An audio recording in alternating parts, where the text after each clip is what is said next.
မြန်မာနဝချန်နယ်ကိုအစစ်တစိုက်အားပေးနာဆင်နေကြတဲ့ပရိသတ်များအားလုံးပဲမင်္ဂလာပါရှင်။ကျမတို့ရဲ့ channel လေးကနေပြီးတော့ပရလောကနဲ့ဂမရဇလာကောင်းလေးတွေကိုနေ့စဉ်ရွေးချယ်တင်ဆက်ပေးနေပါတယ်။ဒီကနေ့မှလည်းပရိသတ်များစောင့်မျှော်အားပေးနာဆင်နေတဲ့စာရေးဆရာအကဆိုရဲ့စုတ်တီကြီးဥပဒါနဲ့မမျော်လင့်သောခရီးရှည်ဇလန်းလေးကိုပရိသတ်ကြီးကနားဆင်ရမှာဖြစ်ပါတယ်။ရာခင်းနေပြီးတဲ့အချိန်နွေရာသီဟာတကယ်ကိုပြင်းစရာကောင်းတဲ့အချိန်ပဲဗျ။အများနဲ့အလုပ်တွေလုပ်နေရလို့လားတော့မသိဘူး။အားရရနေရတော့မနေတတ်ဘူးဗျ။အဖေတို့လူကြီးတွေကတော့ရှေ့လာကြာရောက်တော့မဲ့အခါတွင်အတွက်ကိုတာမြင်ဆွေးနွေးနေကြတယ်။တကူလားဆိုရင်အလူပွဲတွေကလည်းဆက်နေတတ်တယ်ဆိုတော့အလုံးမအားဘူးပေါ့ဗျာ။အဖေကရွာတကြီးဆိုတော့ရရေးရွာရေးတာရေးနာရေးမှာသူပဲဦးစီးပြီးတော့စီမံနေရတာ哦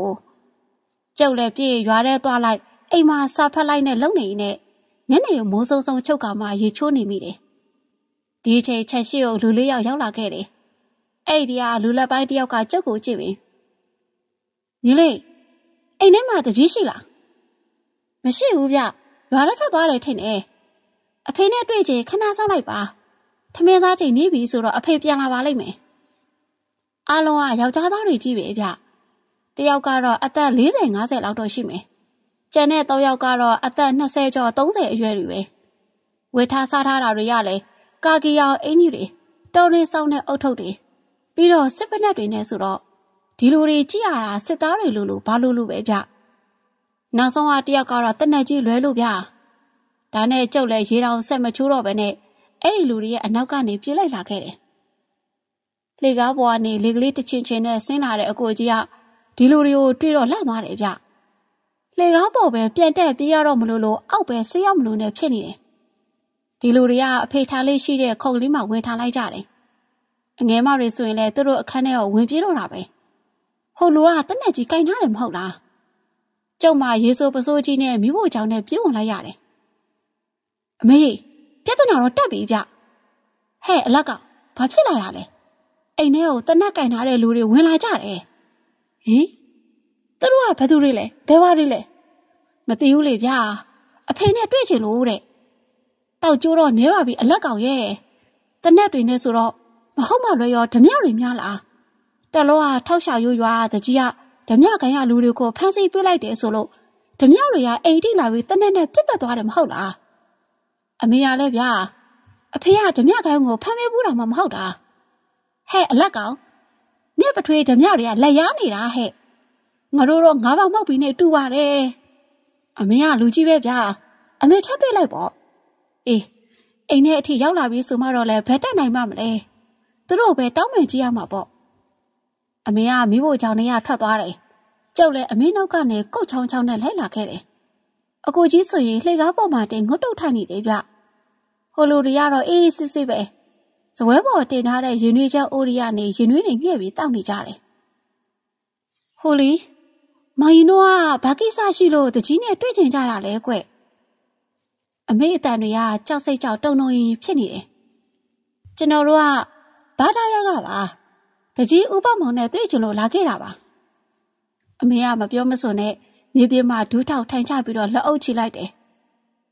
အတော်တောင်းမမာတယ်မောင်ရင်တို့ရဲ့အတော်ယောက်ျားကိုမတတ်ပါနဲ့နော်သူကလူရိုးလူမှန်ကြီးပါရိုးလုံးမှန်လို့ကိုခန့်နေတာကျေးဇူးပြုပြီးသူ့ကိုမတတ်ပါနဲ့နော်အမေကကျုပ်ကိုလှည့်ကြည့်ပြီးတော့ဟဲ့အလက်ကဘာလုပ်နေရလဲနင်လည်းဝိုင်းတောင်းမှလေကျုပ်လည်းဘူးမသိဘာမသိနဲ့မြေပေါ်မှာစောင့်ကြောက်ထိုင်ချပြီးတော့လက်အုပ်ချလိုက်တယ်ကိုရင်ဘွားထွက်ထားတာမကြသေးတော့ဖះရှိခိုးထိုင်နေကြတိုင်းထိုင်ချမိတော့တာပေါ့ဟုတ်ပါလေအကိုတို့ရဲ့အဖေကိုမတတ်ပါနဲ့အဖေကတမတ်ကြတဲ့လူအားသူများပြောတာတွေကိုမယုံပါနဲ့နော်ဟိုလူတွေကတယောက်မျက်နှာတယောက်ကြည့်ပြီးတော့မှတိုင်မြင်နေကြသလိုပဲဗျတနက်ကင်ထားတဲ့လူကမတ်တက်ထားရက်ပြီးတော့ဒါဆိုရင်လည်းအတော့ကိုပဲပြောရသေးတယ်အမေကငဲသားပန်းအောင်អော်ပြီးတော့လက်နှစ်ဖက်ကိုမိုးပေါ်မြှောက်ထားလိုက်တယ်မလုပ်ပါနဲ့ကျမလည်းမတတ်ပါနဲ့တော့ဒီအချိန်အဖေကချက်နဲ့ဝင်လာတယ်မြေပြင်ပေါ်မှာဒူးထောက်လက်မြောက်နေတဲ့အမေနဲ့စောင်းညောက်ထိုင်ထားပြီးလက်အုပ်ချထားတဲ့ကျုပ်ကိုတွေ့တော့ထူဆန်းသွားပုံရတယ်အဖေကအိမ်ဘက်ကိုရှောက်လာတော့ကိုဘောင်းမောင်ရှင်ဒီဘက်ကိုမလာနဲ့ရှင်ပြေးတော့ဒီလူတွေကရှေ့ကိုတက်ဖို့ရောက်လာကြတာတဲ့အဖေတော်အရှိကိုဆက်လျှောက်ရမလား အနောက်ပဲပြန်လှည့်ပြေးရမလားဆိုပြီးတွေးဟဖြတ်သွားတယ်ဒီကအသက်40လောက်ရှိတဲ့လူကြီးကခမည်းတော်အထင်မှားနေကြပါပြီဗျာကျုပ်တို့ကတကြီးကိုတတ်ဖို့လာခဲ့တာမဟုတ်ပါဘူးဗျဒါဆိုကျမကိုတတ်ဖို့လာခဲ့တာပေါ့နော်ကျုပ်ပြောတာကိုဆုံးဝနားထောင်ပါအောင်ဗျာကျုပ်တို့ကဘသူ့ကိုမှတတ်ဖို့လာခဲ့တာမဟုတ်ပါဘူးနေပါဦးခမည်းတော်ကိုကျုပ်တို့ကတတ်ဖို့လာတာလို့ဘသူပြောတာလဲကျုပ်လည်းမတက်ရက်ပြီးတော့ခမည်းတော်ပဲဘာသာရတွေဆိုဗျဟုတ်တယ်လေဘာသာရဆိုတာဘာကပတွေနဲ့အတူတူပဲမဟုတ်လားဟာဗျာခမည်းတော်တော့လွဲနေပြီဘာသာရဆိုတာဘူမိဗေဒလေ့လာရေးနဲ့ဓာတ်တုရှာဖွေရေးအဖွဲ့အဲ့ဒါကိုပြောတာဗျဘေးကဘာကပတွေဆွဲလာထည့်တာလေအော်မသိပါဘူးဗျာတနက်ကြီးလဲပါတယ်ဆိုတော့လေဓမြတွေလားဘာကပတွေလားလို့ထင်နိုင်မိတာပါအမေကကျုပ်တို့ပြောတာကိုကြီးကြီးကြောင်ကြီးလိုက်ကြည့်နေတယ်ကျုပ်လည်းအမေလက်ကိုဆွဲပြီးတော့အမေထားတော့သူတို့ကအဖေကိုတတ်ဖို့လာတာမဟုတ်ပါဘူးဗျအမေကိုလည်းမတတ်ပါဘူးဒီတော့မှအမေကထနိုင်တယ်ဗျဒါတော့သူ့တို့တွေကတုံနေသေးတယ်ကျုပ်ဖြစ်အမေအဖြစ်ကိုကြည့်ပြီးခတ်ထိုးခတ်နိုင်ရေးလိုက်ချင်တာဟိုလိုတွေရှိနေလို့တာပေါ့မင်းတို့ကတော်တော်အတွေးကောင်းတဲ့လူတွေပဲကွအဖေကခုံထဲမှာဝင်ထားလိုက်တယ်ခမည်းတော်ကဘာသာရကဆိုတော့ဦးမောင်လင်းဆိုတာခမည်းပဲဖြစ်မယ်ထင်တယ်အဖေကအဲ့ဒီလူတွေတည်းကအသက်ကြီးကြီးလူကြီးတယောက်ကိုပြောလိုက်တယ်ဟိုလူကြီးကခေါင်းငိမ့်တကြီးကကျုပ်နာမည်ကိုတော့သိနေရလားသိတာပေါ့ဗျာသိဆိုခမည်းဦးဆောင်တဲ့ဘာသာရအဖွဲ့ကရွာအောင်လာမယ်ဆိုပြီးမြိုင်သာမြို့ကောင်စီကကျုပ်တို့စီကိုစာပို့ထားတာ2ပတ်လောက်ရှိရောပေါ့ခမည်းတော်လာရင်လည်းလိုအပ်တာတွေကူညီပေးလိုက်ပါတယ်ကဲခမည်းတော်ကကျုပ်တို့ရွာကိုဘာလာလုပ်တာလဲကျုပ်တို့ကဘာကူညီပေးရမှာလဲဒီကဦးမောင်လွင်ကအရင်ဆုံးကျုပ်တို့အဖွဲ့နဲ့မိတ်ဆက်ပေးတာပေါ့ဗျာကျုပ်နာမည်ကဦးမောင်လွင်ပါဒီအဖွဲ့ရဲ့အဖွဲ့မှုပေါ့ဟောဒီတငယ်ကတော့မောင်မောင်တားလို့ခေါ်တယ်ဒီတငယ်ကတော့မောင်မြင့်မောင်နဲ့သူတို့နှစ်ယောက်ကတော့ကျုပ်ရဲ့အဖွဲ့သားတွေလုံသက်ကလည်းနေပါကြသေးတယ်ဟောကတနက်ကင်ထားတာကတော့ကျုပ်တို့လုံုံရေးယူဖို့တာဝန်ကြတဲ့ပြည်သူရဲတပ်သားမောင်ဦးပါပဲဟာခမည်းတော်ဖွဲ့ရနာမည်တွေကလည်းမောင်နေကြီးပါပဲလားဗျကျုပ်ဖေတကြီးကလည်းဥပမောင်နဲ့မောင်နေအချင်းချင်းစုမိကြပြီပေါ့ကျုပ်ကရီကျဲကျဲနဲ့ဝင်ပြောလိုက်တော့အဖေကကျုပ်ကိုမျက်စောင်းထိုးပြီးကြည့်တယ်သဘောကတော့မင်းဝင်မပါနဲ့ဆိုတဲ့သဘောပဲဟုတ်ပါရဲ့ဗျာကျုပ်တို့အလုပ်ကတော့ဘယ်နယ်မြေဒေသတွေမှာဘယ်လိုမြင်မျက်နှာသွေးပြေရှိတယ်ဘယ်လိုကြောက်တွေရှိတယ်ဘယ်လိုဓာတ်သတ္တုတွေရှိတယ်ဆိုပြီးတော့နိုင်ငံအကျိုးအတွက်တူးဖော်လို့ရမရအဲ့ဒါတွေကိုစူးစမ်းလေ့လာကြတယ်ဗျအခုတစ်ခေါက်ကဒီရွာကိုရောက်လာတယ်ဆိုတာကလေဒီရွာရဲ့တောင်ရိုးနဲ့ရိုးမတောင်ကြီးပေါ်လေ့လာဖို့ရောက်လာကြတာပဲအဖေကခေါင်းတညင်ညင်နဲ့လုံနေတယ်ကျုပ်တို့အလုပ်ကတော့အဲ့ဒီတောင်တွေရဲ့တောင်ကျချောင်းတွေတောင်ကျောပြက်ကြီးတွေအပေါ်တက်ပြီးတော့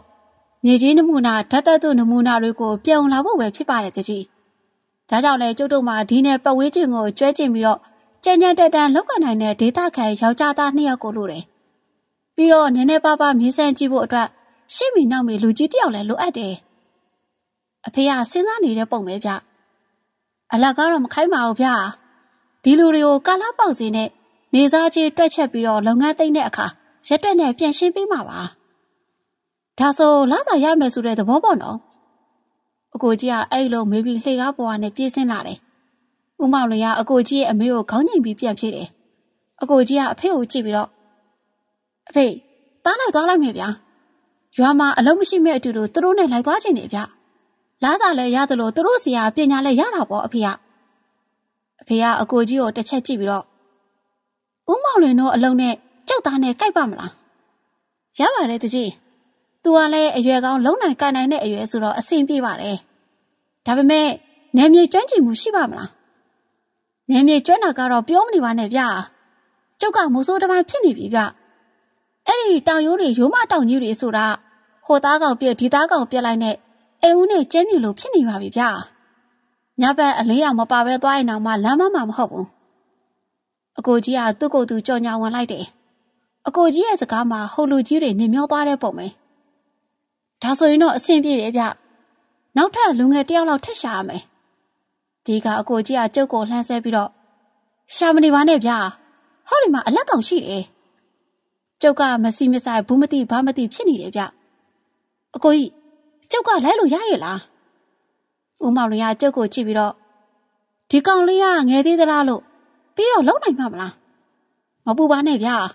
အလက်ကယူယူပေါ်ပေါ်ဆိုပေမဲ့လည်းလက်ကြောတင်းပါတယ်ဗျအလက်ကောင်ကြီးမင်းလက်မအောင်သွေးကြောကြီးကိုတင်းပြလိုက်စမ်းကျုပ်လည်းအကိုကြီးခိုင်းတဲ့အတိုင်းလှုပ်ပြလိုက်မိတယ်ဦးမောင်လွင်ကအေးလေလုံနိုင်နေဆိုရင်လည်းပြီးတာပါပဲညီကိုအရင်နေဆိုတော့အဖော်ရတာပေါ့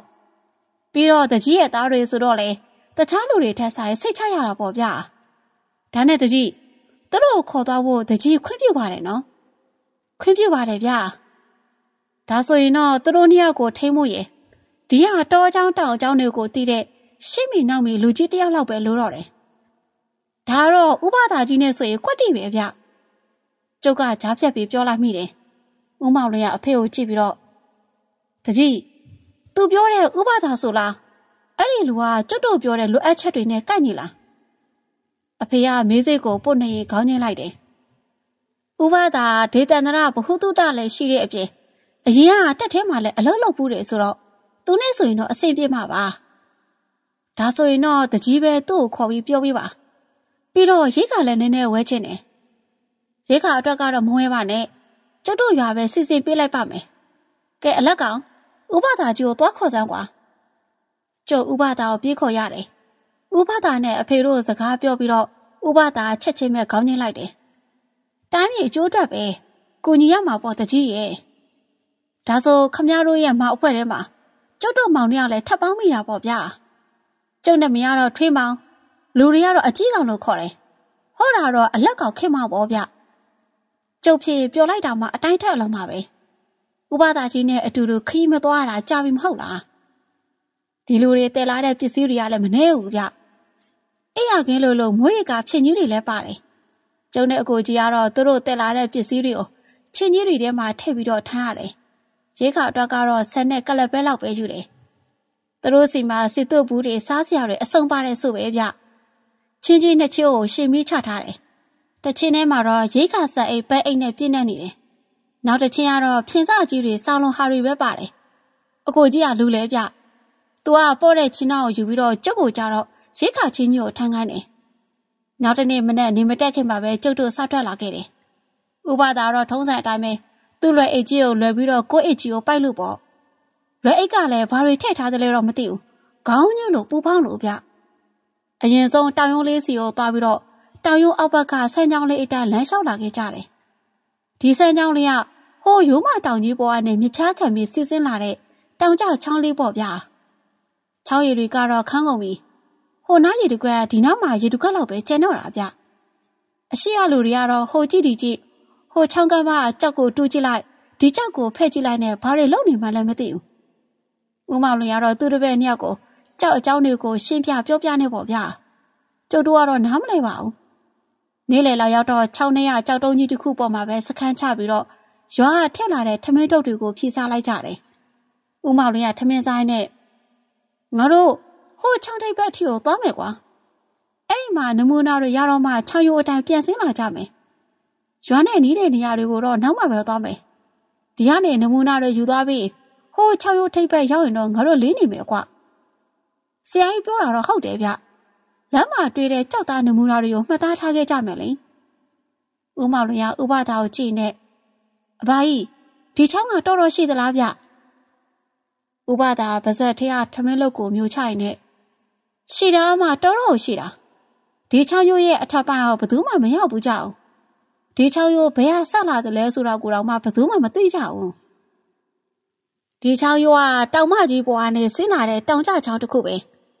ဒီဒေသလူတွေယုံကြည်ကြတာတော့ဒီချောင်းကငကားကြီးတစ်ကောင်သွားလာခဲ့လို့ကျန်နေခဲ့တဲ့ချောင်းနဲ့ဒီကထမင်းစားနေတဲ့မောင်မောင်တားဆိုတဲ့လူကရီလိုက်ရင်နဲ့ငကားဆိုတာတကယ်မှမရှိတာပဲဗျာငကားသားတိုင်းသာချောင်းပေါက်ကြီးဆိုရင်ဒီနေ့မှချောင်းတွေအများကြီးဖြစ်နေမှာပေါ့တကယ်ကတော့ရေနဲ့ရာစီမီးမြရာလောင်းဆိုတဲ့စကားအတိုင်းရေတွေကမြင်းနဲ့ရာရက်ကိုစီစင်းတဖြည်းဖြည်းနဲ့ရေတိုက်စားလို့ချောင်းပြတ်သွားတာပါဒီလူကလှောင်တလိုလိုနဲ့ပြောတာဗျသူ့ဘေးနာမျက်မှောင်ဆိုတဲ့လူကလည်းဝင်ပြောတယ်ဟုတ်တယ်ဗျခမရတို့တွေကတောသူတောင်သားတွေဆိုတော့သိပ္ပံသဘောတရားကိုနားမလည်ပဲနဲ့မဖြစ်နိုင်တဲ့ယုံတဲ့စကားတွေကိုယုံနေကြတာကိုအဲ့ဒါဘာလို့လဲဆိုတော့ပညာမတက်လို့ဗျ ဒီလိုပြောတဲ့စကားပိုတော်ဆိုးသွားသေးတယ်ကျုပ်တို့တောသားတွေဆိုပြီးနှိမ်ချင်ပုံရတယ်ဗျဥပဒါမျက်နှာခက်တန်းတန်းဖြစ်သွားပြီစင်သွားရင်လမ်းဖြစ်ငကားသွားရင်ချောင်းဖြေတဲ့မောင်ရင်တို့ရဲ့ငကားကနေရာအနှံ့ကိုသွားနေတာမှမဟုတ်တာသူ့အတိုက်ကိုအဝင်တလန့်အထွက်တလန့်ပဲထားတာလေဒီလမ်းကနေအမြဲဝင်ထွက်သွားလာနေတော့ကြာတော့6ရိုးကြီးဖြစ်သွားခဲ့တာဒီ6ရိုးကတကယ်တဲ့သေချာလိုက်သွားရင်ငကားကြီးတကောင်ကွက်ပတ်ပြီးသွားထားသလိုကွက်ပတ်ပတ်ကြီးဖြစ်နေတာကွရှေးလူကြီးတွေကတော့အဲ့ဒီတောင်မကြီးအပေါ်မှာငကားကြီးတကောင်နေတယ်ဆိုပဲပုံမြင်လေးကနားထောင်လို့ကောင်းလိုက်တာဗျဆက်ပြောပါအောင်မြင့်မောင်ပြောလိုက်တော့ဥပဒါမျက်နှာကြီးမဲ့သွားတယ်ဦးမောင်လေးကမြင့်မောင်ကိုကြည့်မြင့်မောင်ကြီးတို့တွေရဲ့အလောက်ကကြောက်တုံးနေကြီးကြည့်နေတာမဟုတ်ဘူးကွဒေသခံတွေနဲ့လည်းဆက်ဆံရသေးတယ်ဒါကြောင့်ဒေသခံတွေရဲ့ရိုးရာဓလေ့ယုံကြည်မှုတွေကိုမင်းမနောက်ပြောင်မိစေနဲ့ဦးမောင်လေးပြောလိုက်တော့မှမြင့်မောင်ကပါဇက်ပိတ်သွားတယ်ထမင်းစားပြီးတော့ကျုပ်တို့လည်းခရီးဆက်လာခဲ့တယ်ချောင်းရီကခန်းနေပြီဆိုတော့သွားရတာခရီးတွေ့နေဗျရဲသားမဦးကတော့တနက်တကားကားနဲ့အရှိဆုံးကနေသွားတယ်သူ့နောက်ကနေဟိုလို3ယောက်ကဟိုကြည့်ဒီကြည့်လို့ရင်ကျုပ်တို့နားမလဲတဲ့စကားတွေနဲ့တယောက်နဲ့တယောက်ပြောနေကြတယ်ဗျနားမလဲဘူးဆိုတာကသူတို့ကအင်္ဂလိပ်လိုတွေရောပြောတာ哦ဥပဒါနဲ့ကျုပ်နေရတော့အနောက်ကနေအေးဆေးဆေးစကားပြောရင်လိုက်လာခဲ့ကြတယ်ဥပဒါပြောတာဟုတ်တယ်ဗျချောင်းကဘယ်ကိုကွေ့သွားလိုက်ညာကိုကွေ့သွားလိုက်နဲ့စီးနေတာဗျကျုပ်ဖြစ်အခုမှပဲသတိထားမိတယ်ဒီချောင်းမင်းဘယ်လောက်ဝေဝေးအထိရောက်ဖို့လဲအလက်ကောင်ဘယ်ရောက်ဖို့အမှလဲဗျတောင်ရိုးကျော်တဲဆက်ပြကျုံးတဲ့နေရာလောက်ပဲရောက်ဖို့တော့ပေါ့အေးရှေ့ဆက်သွားရင်ငကားမြေအဝင်မြေရှို့ဆင်းထားတဲ့နေရာတို့ငကားတွေဖောက်ထားတဲ့တွင်းတို့အများကြီးမြင်အောင်ပါကွာအဲဒီနောက်ဆက်လျှောက်လာရင်နဲ့ဆက်ပြကျုံးတဲ့နေရာကိုကြော်ခဲ့တော့တဖြည်းဖြည်းနဲ့ချောင်းရိုးကမြေအောက်ကိုနှိမ့်ဆင်းသွားတယ်ချောင်းပင်နာကဘားတွေကလည်းလူတရက်မကမြစ်တက်သွားပြီးတော့ခေါင်းပေါ်မှာလည်းပေါင်းမိုးကြီးလို့အမိုးကိုင်းကြီးလိုမြေကြီးတွေကဆက်သွားပြီးဂလိုင်ပေါက်ကြီးလိုဖြစ်နေတယ်ဗျမသိရင်တကယ်ငွေကြီးကြီးနဲ့ကိုတူနေတာချောင်းကအဲ့ဒီဂလိုင်ပေါက်ကြီးတွေကနေဖြတ်တန်းပြီးစစ်စစ်နေပါရောမြေအောက်ချောင်းကြီးကိုဥမောင်လင်းတို့တွေလည်းတော်တော်ကိုထူဆန်းနေကြတယ်မြေအောက်ဂလိုင်ကြီးထဲမှာအလင်းရောင်တေချာမမြင်ရတာနဲ့မဝဝဖြစ်နေကြတယ်ဗျတနေရာရောက်တော့အရှိဆုံးကသွားနေတဲ့ရက်တက်သားမောင်ဦးကိုဥပဒါလှမ်းអော်တယ်မောင်ကြီးရက်လိုက်ဟိရဲသားမောင်ဦးလှမ်းနေတဲ့ခြေလမ်းတွေကတန့်သွားတယ်ဦးမောင်လင်းတို့ကဥပဒါကိုလှည့်ကြည့်ပြီးတော့ဘာဖြစ်လို့လဲအဖအဲ့ဒီအရှိမငကားတွင်းလို့ခေါ်တဲ့တွင်းနေရှိတယ်အဲ့ဒီတွင်းတွေကိုငကားတွေကဖောက်သွားတယ်လို့လည်းပြောတယ်ဒီတွင်းတွေကအစုံအစမဲ့အောင်နှိုက်ဆိုင်ကြတယ်ကွလူသားကြောက်သွားလို့ကတော့ပြက်တက်လာနိုင်မှာမဟုတ်ဘူးဦးမောင်လင်းကဓမီကိုထုတ်လိုက်တယ်ဓမီကလေးတွေကခေါင်းမှာတက်လို့ရတဲ့ကြိုးသားလေးတွေလည်းပါတယ်ဗျဓမီတွေဖွင့်ပြီးကြည့်လိုက်တော့မှရဲသားမောင်ရဲ့အရှိတလန်း2လန်းလောက်အကွာမှာတွင်းကြီးတွင်းကိုတွေ့လိုက်ရတယ်ဗျရဲသားမောင်ဦးဆိုရင်လက်ပြီးတော့အနောက်ကို3လန်းလောက်ဆုပ်လိုက်တယ်တွင်းကလူကြီးတကူဝင်စားလောက်ပဲကျဲ့တယ်ဗျအထဲမှာလည်းရေတွေအပြည့်နဲ့ချောင်းရဲ့အောက်ခံကြောက်သားပေါ်မှာဖြစ်နေတဲ့တွင်းဦးမောင်လင်းတို့လူတစုလည်းတွင်းဘေးမှာထားလိုက်ကြတယ်ဆရာကြီးဒါဘာတွင်းနေလဲဦးမောင်လင်းကတွင်းကိုတေးသေးချာချာကန်ကြည့်နေတယ်တွင်းဘေးနားနေရတွေကတစ်ခုနဲ့တစ်ခုပုတ်တိုက်ထားသလိုပြောင်ချောနေရပဲဗျရေတိုက်စားလို့ဖြစ်တဲ့တွင်းဖြစ်မှထင်တယ်နော်ဆရာကြီးဒါတော့ငါလည်းမပြောတတ်ဘူးရေတိုက်စားတာဒီလိုအနက်ကြီးဖြစ်ပါမလားငါအထင်တော့မြင်မျက်နှာသွင်းပြဲထူးခြားပြီးတော့တဘာဝအတိုင်းဖြစ်ပေါ်နေတဲ့တွင်းနေဖြစ်မယ်ကွာအဘာကြီးကတော့ငကားတွင်းလို့ပြောတယ်အဲ့ဒါရောဟုတ်ပါမလားမြင်းမောင်ရဲ့အမေကိုဦးမောင်လင်းကဘာမှပြက်မဖြစ်ဘူးမောင်မောင်တာဒီတွင်းနေကအဆုံးအစမရှိအောင်နဲ့တယ်ဆိုတာရောဖြစ်နိုင်မှာမလားခေလူငယ်2ယောက်ကတော့ယုံကြည်မှုမရဘူးဗျကဲငါတို့ဆက်သားကြဆိုဟိမသွားအောင်ဆရာကြီးဒီငကားတွင်းနေကတကယ်ပဲအဆုံးအစရှိလားမရှိဘူးလားဆိုတာကျွန်တော်တို့စမ်းသပ်ကြည့်ချင်သေးတယ်ဦးမောင်လင်းကပတ်ဝန်းကျင်ကိုကြည့်ပြီးတော့ငါတို့ခရီးဖြစ်နေပဲကွာလာစမ်းပါကွာဒါတွေကအရေးမကြီးပါဘူးဒီခါမျက်မှောင်ကမကျေနပ်သေးဘူးကျွန်တော်အတွက်ကတော့အရေးကြီးတယ်ဆရာကြီးဒီတွင်းကငကားပေါက်ထားတဲ့တွင်းဆိုတာလုံးဝမဖြစ်နိုင်အောင်အစရှိအဆုံးရှိမှာပဲလေအဲ့ဒီအဆုံးကိုကျွန်တော်ရှာချင်တယ်ဒီတွင်းကငကားတွင်းမဟုတ်ဘူးဆိုတာကိုလေဒီဒေသခံတွေကိုတက်တည်ပြချင်တယ်မင်းတို့ကဘယ်လိုလုပ်ကြမလို့လဲကျွန်တော်တို့မှာကြိုးတွေပါတာပဲဆရာကြီးကျိုးထိတ်မှာကြောက်တုံးချပြီးတော့ဒီတွင်းထဲကိုချကြည့်မယ်ဗျာတကယ်လို့ကျိုးကဆက်မကြောက်သွားပဲရက်တောင်သွားတယ်ဆိုရင်အောက်ကကျဲမြင်နေထိနေပြီပေါ့မကြပါဘူးဆရာကြီး အလုံးစုံကြာရင်15မိနစ်ပေါ့ဦးမောင်လွင်ကလည်းတပည့်နှစ်ဦးရဲ့အပြောကိုလက်ခံလိုက်တယ်မမောင်တာကြောက်တုံးခက်ကြီးတတုံးကိုယူပြီးတော့ကျိုးထိတ်မှချီနေတယ်ဦးမောင်လွင်ကဥပဒါရဲ့အနားကိုကတ်လာပြီးတော့ဒီတွင်းနေရငကားတွင်းတွေဆိုတော့ဒီတွင်းနဲ့ပတ်သက်တဲ့အယူဆတွေရှိမှာပေါ့နော်အဖသိရှိတာပေါ့လူတွေပြောကြတာတော့မြေအောက်မှာပင်လယ်ကြီးတစ်ခုရှိတယ်လို့ပြောတယ်ငကားတွေကတနေရာနဲ့တနေရာသွားချင်းအဲ့ဒီမြေအောက်ပင်လယ်ကနေကူးခတ်လာပြီးတော့ကိုအလိုရှိတဲ့နေရာကိုရောက်တဲ့အခါမှာမြေပေါ်ကိုဖောက်တက်ကြတယ်လို့ဆိုတယ်ဒီအခါမှာအဲ့ဒီလိုတွင်းကြီးတွေဖြစ်ကျန်ခဲ့တာပဲဒါဆိုရှေးယူဆရဒီတွင်းကြီးတွေကမြေအောက်ရင်နဲ့တနည်းတစ်ပုံဆက်ဆက်နေတယ်ဆိုတဲ့သဘောပေါ့နော်ဒါနဲ့ငကားတွေကမိုးပေါ်ပြတ်နိုင်နေမဟုတ်လားဘလို့ဖြစ်လို့မြေအောက်ကနေလာတာလဲငကားမှလည်းအမျိုးအစားအမျိုးမျိုးရှိတယ်ကွငကားကြီးတူပေမဲ့တကိုးဆွဲရင်ရလဲတကောင်နဲ့တကောင်မတူကြအောင်ပြီးတော့တနေရာကိုသွားတဲ့အခါမှာကိုယ်အစီပြေရနီးလဲနဲ့သွားကြတဲ့ပုံပဲကျုပ်တို့လူတွေလိုပေါ့ဗျာဥပမာရန်ကုန်ကနေမန္တလေးကိုယထာစီပြေသွားတဲ့လူလည်းရှိမယ်ကားစီသွားတဲ့လူလည်းရှိမယ်ကိုပိုင်ကားနဲ့သွားတဲ့လူလည်းရှိမှာပေါ့တက်နိုင်တဲ့လူကြတော့လေရင်စီးရင်စီးမယ်အဲ့လိုမဟုတ်ဘူးလားဒီလိုပဲကိုယ်အစီပြေရအတိုင်းသွားကြတာပဲဥမောင်လေးရဲ့ဟုတ်ပါတယ်အဖပြောတာကိုကျုပ်လက်ခံပါတယ်ကျွန်တော်တို့ကတော့လက်မခံဘူးအခုပဲတွင်းထဲကိုကြိုးချကြည့်တော့မယ်ဒီကြိုးကပေ300ရှိတယ်ဆရာကြီးမောင်မောင်တာနဲ့မြင့်မောင်နဲ့ကကြိုးကိုချကြည့်တယ်ကျုပ်တို့တွေလည်းစိတ်ဝင်စားလို့ဘေးနားကနေဝါကြည့်နေကြတာပေါ့အဖကျုပ်တို့ဒီလိုလုပ်လို့အဖအတွက်အနှောက်အယှက်မဖြစ်ပါဘူးနော်ဘာမှမဖြစ်ပါဘူးလူငယ်ဆိုတော့လည်းလေးလာစူးစမ်းချင်တာတဘာဝပဲမဟုတ်လားလူဆိုတာကိုယ်တိုင်လေးလာစူးစမ်းပြီးမှလက်ခံယုံကြည်ကြတဲ့အမျိုးကိုဗျဥပဒါရည်ကြဲကြဲနဲ့ပြောရင်ကိုယ့်အိတ်ကြီးကိုဖွင့်လို့ကိုယ်ရစားနေတယ်ပေ300ရှိတဲ့ကျိုးကမျက်စိအောက်မှာတင်မဲ့အောက်ကိုခက်မြက်မြက်ရှော့ချပြီးတော့ကုံသွားခဲ့တယ်မြင့်မောင်ကကျိုးအစိုးဆွဲထားလို့သာတွင်းနဲ့ကြမသွားတာပေ300ရှိတဲ့ကျိုးတာကိုတပေ2ပေပဲကြက်နေဆိုရင်တော့ဒီတွင်းကပေ300ထက်နဲ့တဲ့ပုံပဲမြင့်မောင်ကတိတ်တော့မကျေနပ်သေးဘူးမောင်မောင်တာငါ့အောင်နောက်ထပ်ကျိုးတစ်ခွေလောက်ပေးစမ်းကွာမောင်မောင်တာကျိုးခွေတစ်ခွေထပ်ယူလာပြီးတော့ထက်ဆက်တယ်ပြီးတော့ဆက်ချတယ်အဲ့ဒီကျိုးခွေလည်းခဏအတွင်းမှာပဲကုန်သွားတယ်ငါ့ကိုကျိုးထပ်ပေးအောင်မြင့်မောင်ဒုတ်လာတဲ့ကျိုး3ခွေတွေကပေ302ခွေကုန်သွားပြီကွာနောက်တစ်ခွေကပေ150ပဲရှိတာပေးမှသာပေးစမ်းပါကွာငါစမ်းကြည့်ချင်လို့ပါမောင်မောင်တာရပေ150ကျိုးခွေကိုထပ်ဆက်လိုက်ကြတယ်အဲ့ဒီကျိုးခွေကလည်းတစ်ခါတည်းကုန်သွားတယ်ငါတို့မှကျိုးကုန်ပြီမြင့်မောင်ရပေ950တောင်မှအဆုံးမရှိဘူးဆိုရင်ဒီတွင်းထဲကိုလူကျသွားလို့ကတော့ပြန်တက်လာဖို့ခဲရမှာပဲကွာကျိုးပြက်ဆွဲတင်လိုက်တော့အခုမှမြင့်မောင်လည်းနည်းနည်းယုံကျင်သွားတယ်ဒါနဲ့ကျိုးကိုပြက်ဆွဲ10ပေလောက်ဆွဲထုတ်ပြီးမှတော့ကျိုးကတခုခုနဲ့ချိတ်မိသလိုမျိုးတက်ငနဲ့ဖြစ်သွားတယ်မြင့်မောင်ကကျိုးကိုအားနဲ့စောင့်ဆွဲပေမဲ့ကျိုးကဆက်တက်မလာတော့ဘူးဟာအောက်ကကြောက်တော့တခုခုနဲ့ချိတ်မိနေတာများလားအေးဖြစ်နိုင်တယ်ကွာလာကွာဒုနှစ်ယောက်အတူတူဆွဲကြည့်ကြရအောင်မြင့်မောင်နဲ့မောင်မောင်တာနဲ့ကျိုးကို2ယောက်ဝိုင်းဆွဲကြလိမ့်တယ်သူတို့2ယောက်အားနဲ့ဆွဲတော့ကျိုးကအပေါ်တဖြည်းဖြည်းတက်လာတယ်ဒါပေမဲ့3ပေလောက်တက်ပြီးတော့တစ်ခါပြန်ပြီးတက်သွားတယ်ဘာဖြစ်နေလဲမသိပါဘူးကွာမြင့်မောင်ကညှင်းညူလိုက်တယ်ဗျ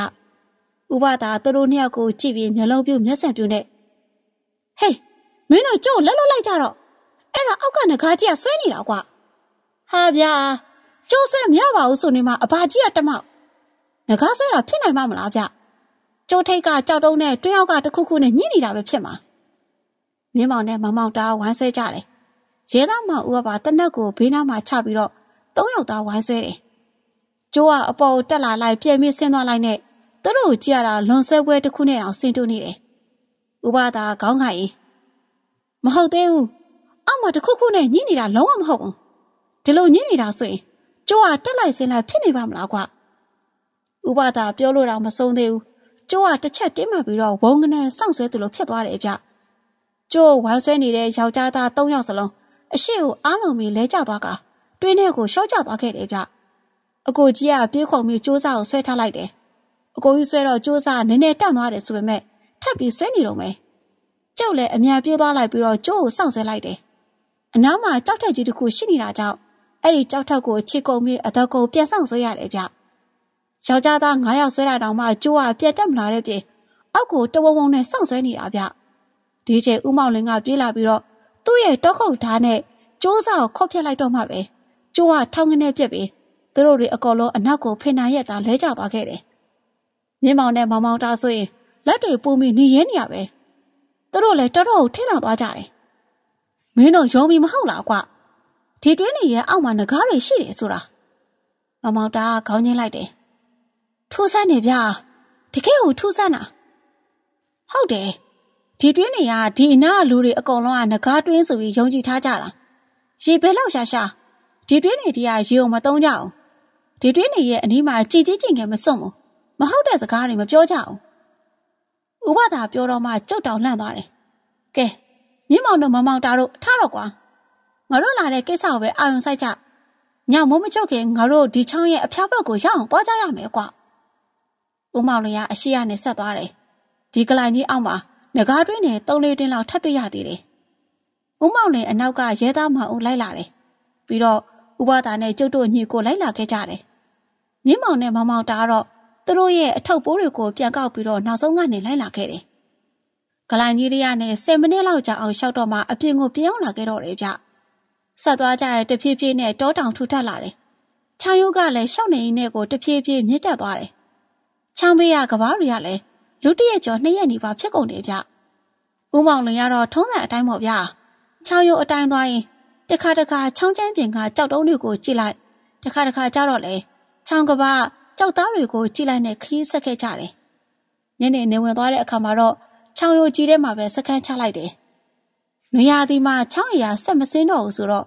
ချောင်းရုပ်ကျဲပြင်ကကြောက်တုံးကြီးတွေကသွေးချောက်နေတယ်ဗျကြောက်တုံးကြီးတွေကိုရေးတိုက်စားထားလို့ကြောက်ဖြောက်တွေလို့ပြောင်ချောကြီးတွေဖြစ်နေတယ်ကျုပ်တို့စခန်းချတဲ့နေရာရဲ့အထက်ဘက်နားမှာကြောက်ချကြီးတစ်ခုရှိပြီးတော့ရေဆက်ဆက်တော့ရှိနေသေးတယ်ဗျတနေ့လုံးပင်ပန်းနေတာဆိုတော့အဲ့ဒီရေအိုင်ထဲမှာခြေလက်စီမျက်နှာတစ်ပေါ့ဗျအကိုကြီးကမျက်နှာတစ်နေဟာအလက်ကောင်ရေအိုင်ထဲမှာငါးတွေပါလားကွအကိုကြီးပြောမှတေချာကြည့်မိတယ်ဗျဟုတ်တယ်ဗျ10ပေလောက်ရှိတဲ့ရေအိုင်ထဲမှာငါးတွေဗျရင်ထဲငါးတွေကဒီနေရာမှာစုနေတာထင်တယ်ငါတို့တော့စားရက်ကကြုံတာပဲအလက်ကောင်ရိပ်အကိုကြီးကစခါကိုပြန်သွားပြီးတော့ချင်းချာကြီးပြေးဦးတယ်ချင်းချာကြီးနဲ့ငါးဖမ်းတာငါးတွေတော်တော်ရတယ်ဗျတချို့ငါးတွေဆိုရင်တောင်လောက်ကိုရှိတာငါဖမ်းပြီးပြန်လာတော့မမောင်တာတို့ကရက်ဖြစ်တဲ့ကြီးတွေကိုထုတ်နေကြတယ်ဦးမောင်လေးကငါတို့ယာယီစခန်းမဲ့ချမယ်နောက်နေ့တောထဲရောက်မှအခြေဆက်စခန်းချမယ်ကွာယာယီစခန်းဆိုတာရက်ဖြစ်နေဘာတွေမထိုးပဲနဲ့ဒီအတိုင်းနေရတဲ့စခန်းကိုပြောတာတဲ့ဒါနဲ့တဲတွေမထိုးတော့ပဲမိဘုံတဘုံဖုတ်ပြီးတော့မိဘုံဘေးမှာစောင်းနေရက်ဖြစ်တွေကိုခေါင်းလို့အခင်းတွေလှုပ်ပြီးအိတ်ကြရတယ်ဥပဒါထမင်းချက်ရင်နှွေးအိုးတဲ့တယ်အကိုကြီးကတော့ငါးတွေကင်းတယ်ဒံအိုးတန်ခွက်တရားရွာအထွက်ကလေးချက်ဖို့ပြုတ်ဖို့ဆိုပြီးယူလာခဲ့ကြတော့ဟန်ကြတယ်ဗျထမင်းစားတော့ဟိုလူတွေကစစ်တုပ်ဘူးတွေဖောက်တယ်တဘူးကငါးဘူးဗျငါးကလေးတွေငါးကောင်လားပါတယ်တဘူးကတော့ဗလက်ချောင်းကြော်ဘူးနောက်တဘူးကတော့ပဲတွေထည့်ထားတဲ့ပဲဘူးဗျအဆက်အဟက်တဲ့ပြီးစားလို့ကောင်းတယ်ဥပဒါထမင်းဆိုင်နဲ့ပဲဘူးမြင်တော့မှတို့တက်ထဲမှာရာရှင်ရပြီးစားခဲ့ရတာတွေကိုပြင်ပြီးတော့မှတော့တတိရောက်သွားတယ်ကွာတနေ့လုံးပင်ပန်းထားတာနဲ့14လုံးချက်လောက်ကိုဝမ်းစားလိုက်တာပြောင်းသွားတာပဲစားပြီးတော့ဥမောင်တွေကစားအုပ်တုပ်နဲ့ခရီးစိအကြောင်းကိုရင်းနေတယ်မောင်မောင်တာနဲ့မြင့်မောင်ကလည်းဘာတွေလုပ်နေမှမသိအလုပ်ရှုပ်နေတယ်ဗျရဲသားမဦးကတော့တနက်တလက်ကမြေဟိုကြီးဒီကြီးနဲ့ဥပဒါဥမောင်လင်းကိုကြည့်ပြီးတော့ဒါနဲ့ခမရတို့ဓာတ်သက်သူလေးလာရေးကဘာဖြစ်လို့6နှစ်လောက်ပြီးလေးလာနေရတာလဲဗျဒါကဒီလိုပါအဖတောင်ကြီးတွေကိုလေးလာဖို့ဆိုရင်အပေါ်ရင်မြေစီလွှာကိုလေးလာလို့မရအောင်အဲ့ဒီတောင်ရဲ့ကြောက်တုံထူထက်တဲ့အရက်အတွင်းပိုင်းကိုလေးလာဖို့လိုတယ်ဒီကောင်တွေရဲ့အတွင်းပိုင်းကကြောက်သားတွေကိုလေးလာဖို့အကောင်းဆုံးနေရအဲ့ဒီတောင်တွေကိုဖြတ်တန်းစစ်စင်းလာတဲ့မြစ်တွေချောင်းတွေကိုလေးလာတာအကောင်းဆုံးပဲဒီချောင်းတွေမြစ်တွေကတောင်ကြီးတွေကိုထပ်ဖားဖြတ်ထားသလိုဖြတ်တန်းစစ်စင်းလာတာဆိုတော့မြေစီလာအောက်ကကြောက်တွေကိုတူးဖို့စရာမလိုပဲလေးလာနိုင်တဲ့နေရာတစ်ခုပါပြီးတော့နွေရာသီဆိုတာကလည်းဒီတောင်ကျချောင်းတွေရေကုန်သွားတဲ့အချိန်ဖြစ်တာမို့လေးလာလို့အကောင်းဆုံးနေရာတစ်ခုပဲဦးမောင်လေးပြောတာသဘာဝကျပါတယ်ကိစ္စတွေပြီးတော့ဦးမောင်လေးကသူ့ပတ်ထားတဲ့နာရီကိုကြည့်လိုက်တယ်ည9နာရီထိုးပြီဆိုတော့ကျုပ်တို့အိတ်ကြတာပေါ့တော်တဲ့တောင်ထဲဆိုတော့လေဒီတိုင်းအိတ်လို့မကောင်းကျုပ်တို့ညကင်းချပြီးအိတ်မယ်ရဲသားမောင်ကညဦးပိုင်းကနေည12နာရီရောက်အောင်ကိစ္စမြမမ မင်းကတော့ညောင်ပိုင်းကိုအိတ်လိုက်12နာရီထိုးရင်မောင်နဲ့ကင်းလဲပြီးစောက်ရမယ်မနက်9နာရီမှအာလုံးအိတ်ရထားပြီးတော့ခရီးဆက်ကြမယ်ဟုတ်ပြီလားအာလုံးကဦးမောင်လွင်ရဲ့အကြံစီကိုလက်ခံလိုက်တယ်ပြီးတော့အိတ်ရဝင်မှုပြင်ဆင်ကြတာပေါ့ဗျာကျုပ်တို့အိတ်မလို့ရှိသေးတယ်ဘေးနာတောအုပ်ကြီးတစ်ခုလုံးကတပ်ပင်ကြီးတွေတဖြန်းဖြန်းနဲ့လှုပ်ခတ်ပြီးတော်ဝေါတတိုင်းတိုင်းနဲ့အတန်ကြီးတွေမြည်ကုန်နေဗျချောင်းပေးနှစ်ဖက်လုံးကဗျိုင်းလူဖြစ်နေတာအတန်ကြီးတွေဆိုရင်စူလုံးလုံးနားခွဲထွက်မတတ်ပဲရဲသားမဦးကတော့တနက်ကိုမောင်းတင်ပြီးအသိပြင်ထားလိုက်တယ်ဥပဒါမတ်တက်ထားရပြီးတော့အားလုံးမကြောက်ကြပါနဲ့ဒါတော့ကြီးတဆူတွေခြောက်နှံ့ကြတာတော့ခြောက်တယ်လို့လည်းခေါ်တယ်သူတို့ကလူသားတွေသူတို့ပိုင်တဲ့တဲကိုဝင်လာတဲ့အတွက်ခြောက်နှံ့ကြတာပဲဦးမောင်လွင်ကတော့မျက်နှာပြက်နေတယ်ဥပဒါလက်နှစ်ဖက်ကိုအနောက်ပစ်ပြီးတော့တောတောင်ကိုပန်ဆိုးတဲ့တောင်ကြီးသခင်တောပိုင်တောင်မိုင်ကြီးများခမများကျွန်တော်တို့ဒီတောဒီတောင်ကိုလာခဲ့တာသခင်ကြီးအရှင်ကြီးတို့ဒုက္ခပေးဖို့လာတာမဟုတ်ပါဘူးကျွန်တော်တို့အလုပ်ကိစ္စနဲ့လာကြတာပါသခင်ကြီးအရှင်ကြီးတို့ဒုက္ခမပေးပါဘူးဒီတောဒီတောင်ကိုလည်းမဖျက်ဆီးပါဘူးဒါကြောင့်ကျွန်တော်တို့လည်းမချောက်မလန့်ပဲစောင့်ရှောက်ပြီးတော်မူပါဥပဒါအတန်အော်ကြီးနဲ့အော်ပြောလိုက်တယ်ဒီလိုပြောပြီးတိတ်မချခဲ့မှပဲအဲ့ဒီအတန်မလန်တွေအကုန်လုံးကရုပ်ချီပြောက်ခွဲသွားပြီးတော့တတော်လုံးတစ်ထောင်လုံးကတိတ်ဆိတ်သွားတယ်ဘာမှမဖြစ်တော့ပါဘူးအေးစိတ်အိတ်ကြပါအဘကြီးပါလာလို့သာပေါ့ဗျာကျွတ်တို့ကြီးပဲဆိုရင်ဘာမှလုံးတက်မှာမဟုတ်ဘူးဗျဒီကမျက်မှောင်ကထပြီးတော့ဒါတော့6တာဟုတ်လို့လားဗျတော်ရီကမြောက်အုပ်တွေငှောက်တွေလာကြတာမဟုတ်ဘူးလား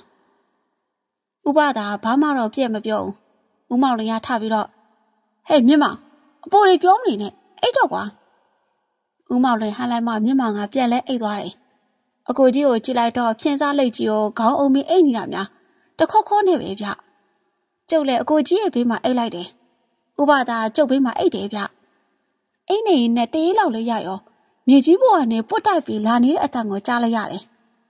ကျုပ်တို့ကမြေကြီးပေါ်မှာအိတ်နေတာဆိုတော့အားလုံးကြားနေရတယ်ဗျအတန်ကတဖြည်းဖြည်းနီးလာပြီးတော့မြေကြီးတွေပါတုံလာတယ်ကျုပ်အစအိမ်မက်မက်နေတဲ့ထင်တာမျက်လုံးဖွင့်ကြည့်လာပြီးထထောင်လိုက်တော့ချောင်ရိုးအတိုင်းငကားကြီးတစ်ကောင်တက်လာတယ်ဗျငကားကြီးဆိုပေမဲ့သူ့ပုံစံငရှင်းနဲ့တူတယ်ခေါင်းကလည်းငရှင်းလိုခက်ချုံချုံကြီးပုံတွေရလို့အမောက်တွေဘာတွေလည်းမပဘူးဗျကြီးတာတော့တော်တော်ကြီးကြီးပဲမျက်လုံးကြီးတွေကနေအဝါရောင်အလင်းတန်းကြီးတွေထွက်နေသေးတာကျုပ်ဘေးနာအကိုကြီးကိုနှုတ်ပေမဲ့အကိုကြီးကမနှိုးဘူးဗျအကိုကြီးကိုပါးတွေရိုက်ပြီးနှုတ်ပေမဲ့အကိုကြီးကဘလို့မှကိုမနှိုးတာကျုပ်ကြည့်လိုက်တော့အကုန်လုံးကအိတ်နေတာမှလုံးဝကိုမနှိုးဘူးဗျကင်းဆောင်နေတဲ့ရဲသားမဦးကလည်းတနက်ကြီးပိုက်ပြီးအိတ်နေတာမအိတ်တဲ့လူကတော့မြင့်မောင်ပဲမြင့်မောင်ကငူငူကြီးရက်နေတယ်ဗျငကားကြီးကမြင့်မောင်ကိုသူ့မျက်လွှာဝါဝါအလင်းရောင်ကြီးတွေနဲ့ဆက်လိုက်ထိုးသလိုမျိုးထိုးလိုက်တယ်ငူငူကြီးရက်နေတဲ့မြင့်မောင်ကငကားကြီးစီကိုတလန်းချင်းရှောက်သွားတယ်ငကားကြီးကမြင့်မောင်ကိုကိုက်စားဖို့အတွက်သူ့ရဲ့ပါဇက်ကြီးကိုဖျက်လိုက်တယ်ပါဇက်ထဲကသွားကြီးတွေကတင်းလုံးသားလိုထက်နေတာပြော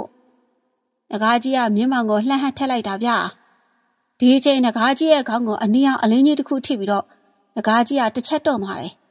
ကြည့်လိုက်တော့ဥပဒါကြီးဖြစ်နေတယ်ဗျငကားကြီးမင်းဘာလုပ်တာလဲဘာလုပ်ရမှာလဲဒီကောက်ငါစားမယ်ငါ့ကိုစော်ကားတဲ့ဒီကောက်ငါစားမယ်တင်းကိုကြောက်တုံးနဲ့ချတာစော်ကားတော့မဟုတ်ပါဘူးမင်းဘာသိလို့လဲဒီကောင်ကငါတွင်းထဲကိုကြင်ငင်စော့နေငါ့ကိုလည်းငကားကြီးထွက်လာခဲ့ဆိုပြီးစိတ်ခေါ်တယ်ကျုပ်တောင်လန့်သွားမိတယ်ကျုပ်အခုမှပဲပြန်တွေးမိတယ်ဗျဂလိုင်းကြီးတွေကထွက်လာတော့မြင့်မောင်နဲ့မမောင်တာတို့ကနောက်ဆုံးမှထွက်လာတာလေကျုပ်ထင်တော့အဲ့ဒီအချိန်တော့မြင့်မောင်ကဒီလိုလှုပ်လိုက်တယ်ထင်တာပဲသူ့ကိုမစားပါနဲ့လို့ငါမြစ်တာရက်ခတ်ပါတယ်မရအောင်စားမှာပဲဒါဆိုငါအပေးယူတစ်ခုလုပ်မယ်မင်းသူ့ကိုမစားပါနဲ့သူ့ကိုစားမဲ့အစားငါ့ကိုစားစမ်းပါဟုတ်ပြီလားကျုပ်ကဥပဒါစီကိုပြေးသွားပြီးတော့ဥပဒါခမရဘာပြောရလဲဗျာ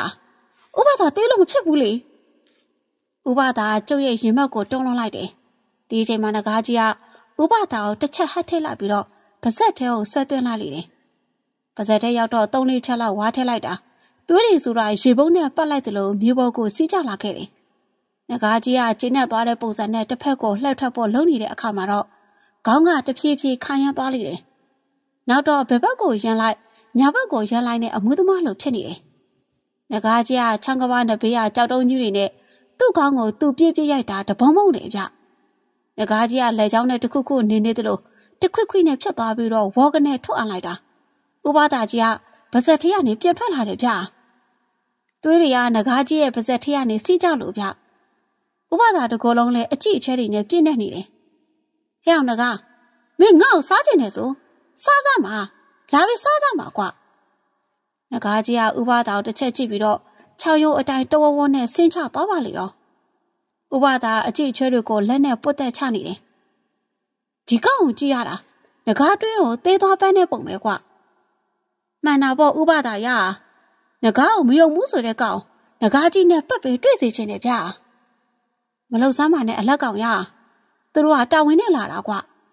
ငကားတွေ့ပြီးဖျားသွားလို့အလောက်ပြတ်သွားပါအောင်မယ်မြင်းမောင်တယောက်ငူငူကြီးရက်နေတော့မယ်စိတ်နဲ့လူနဲ့လည်းကတ်နေပုံမရဘူးတော့ငကားညှုတ်ထားတာကွဒီလူတွေအားလုံးလည်းအိမ်ဝိတ်ချထားတဲ့ပုံပဲဥပဒါမြင်းမောင်ရဲ့ပခုံးကိုလက်နဲ့ပို့လိုက်တော့မြင်းမောင်ကခွေခနဲ့လဲကျသွားခဲ့တယ်ဥပဒါလည်းအဝတ်အစားတွေလဲပြီးခုနအကြည့်ချဲတွေပြင်နေတဲ့အဝတ်တွေကိုရင်းနဲ့အစိကြောပြီးတော့ကြောက်တုံးပုံမှာတင်ထားလိုက်တယ်အလက်ကောင်မင်းလည်းပြင်မလာတယ်မဟုတ်လားအဲ့တော့ငါလည်းအိတ်တော့မယ်ဥပဒါကျုပ်ဘေးမှာလှဲချပြီးတော့ခွေလေးအိပ်ပျော်သွားခဲ့တယ်ဒီအချိန်ဘယ်လိုဖြစ်လဲမသိဘူးကျုပ်မျက်လုံးနဲ့မဖွင့်နိုင်တော့ဘဲနဲ့ကျုပ်အိပ်ပျော်သွားမိတယ်မနဲ့မိုးလေးလို့ဥမောက်လည်းနှိုးမှပဲကျုပ်နိုးသွားတယ်ဗျမြင့်မောင်ကိုကြည့်ရတာညာတော့အဖြစ်တွေကိုတစ်ခုမှမမှတ်မိတဲ့ပုံပဲဥပဒါကြောက်တုံးပေါ်ဖြန့်လန်းထားတဲ့အဝတ်အစားတွေကိုယူပြီးတော့မှတင်လိုက်တယ်မနှက်စာဖြစ်ဥမောက်လင်းတို့တဲလာတဲ့ဘီစကစ်ကိုရေနဲ့မျှောချပြီးတဲ့အခါမှာတော့ကျုပ်တို့ခရီးဆက်ထွက်လာခဲ့တယ်ပရိသတ်များရှေ့စုံတီကြီးဥပဒါနဲ့မမျော်လင့်သောခရီးရှည်ဇလန်အပိုင်းတစ်ကတော့ဒီလောက်ပါပဲနော်နားဆင်အားပေးခဲ့ကြတဲ့ပရိသတ်တွေတူးချင်းစီကိုကျေးဇူးထူးပဲတည်ရှိသလိုစာရေးဆရာအကစောလည်းကျေးဇူးထူးပဲတည်ရှိပါတယ်ရှင့်ဒီဇလန်လေးကိုတင်ဆက်ပေးခဲ့တဲ့သူကတော့ကျမတကူးမိပဲဖြစ်ပါတယ်ပရိသတ်များအားလုံးပဲကံကောင်းခြင်းပျော်ရွှင်ခြင်းကျန်းမာခြင်းတွေကိုအစဉ်ထာဝရပိုင်ဆိုင်နိုင်ကြပါစေရှင်